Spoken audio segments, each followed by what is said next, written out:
بچه ها رد و برق خیلی اینجا زیاده. اینجا نگاه کنید، اینجا برق میره و میاد، خیلی عجیبه. بچه امیدوارم شما هم بتونید ببینید، صدا هم بتونید گوش بدین. بچه اینجا خیلی وحشتناکه.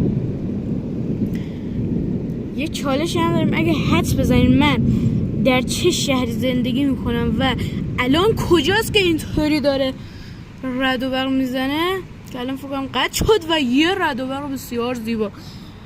اگه کامنت هر کی درست باشه اونو پی میکنم و بیاین این ویدیو رو تماشا کنیم. من کانالشو ساب میکنم. ممنون، مرسی، خدا نگهدار. یه رد و برق بزن، نزد. خدا